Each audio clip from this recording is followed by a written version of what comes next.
example 23 asks us to solve the equation 3 tangent of x equals 7 sine of x for all angles between 0 and 360 degrees. So this is where we're integrating some more advanced problem-solving techniques. Now, we don't have the same trig function here, so things are kind of becoming a little more complex. So we have to think about replacing parts with identities that we know. Now, realize that this is tangent of x, and this is sine of x. So it's not anything squared, so we can't use our Pythagorean identities. So what I will suggest is that the best thing to do here is going to be to convert everything with sine and cosine. So what I'm going to do here is I'm going to convert tangent to sines and cosines. I think it makes things the easiest possible way.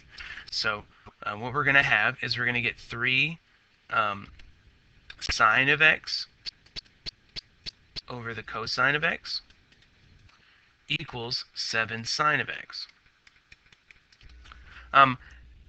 Now, there's multiple ways that we could think about this. We could move things around and factor. What I think would make things a little easier is going to be, well, actually, we're not going to do that now. What I'm going to do is I'm going to move the sine of x over. And think of it like sine of x over 1. Think of it like that. So we're going to get 3, the sine of x over the cosine of x, minus 7, I'm going to call it the sine of x, over 1. Just might make things a little simpler at first. So what we can do at this point is we can actually factor something out, because both terms have a numerator that is sine.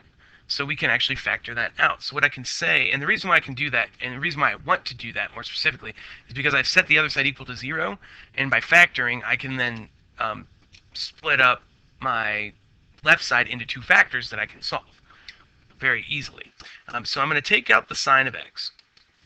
And what I'm going to get here, sine of x, I'm going to get 3 over the cosine of x minus 7 over 1, and that equals 0. So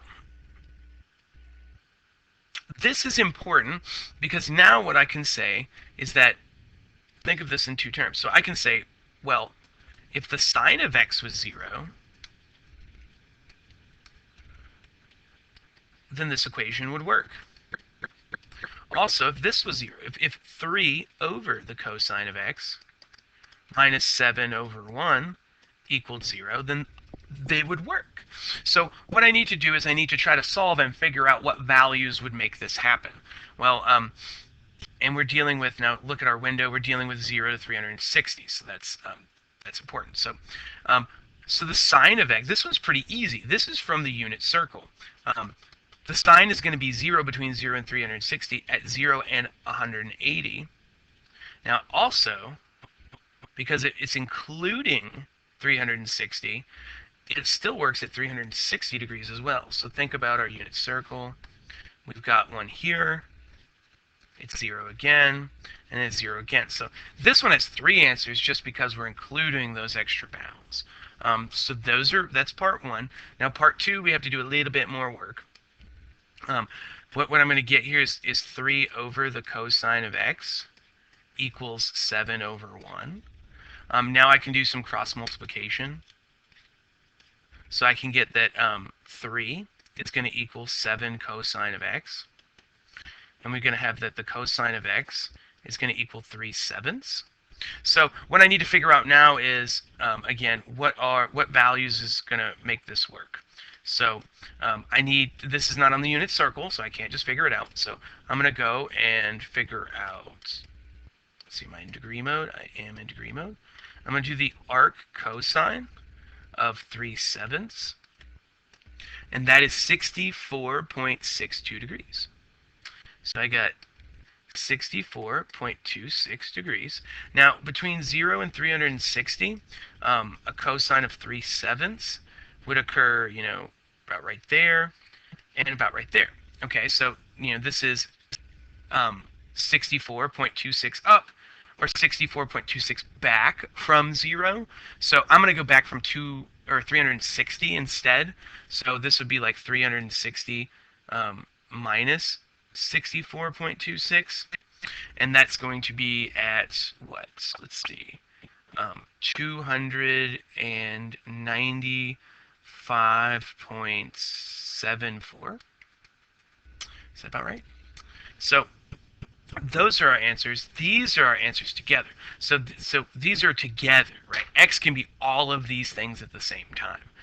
And any of these answers would actually make it work. Now remember, the way that we figured this out was we had to go back to sine and cosine, or we had to be able to get to tangent or one of those functions so that we could use our arc functions.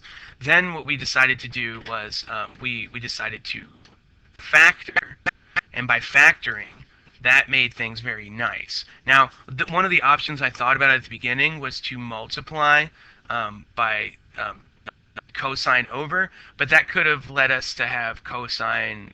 That could have caused some issues later, because in this case, cosine could not be 0.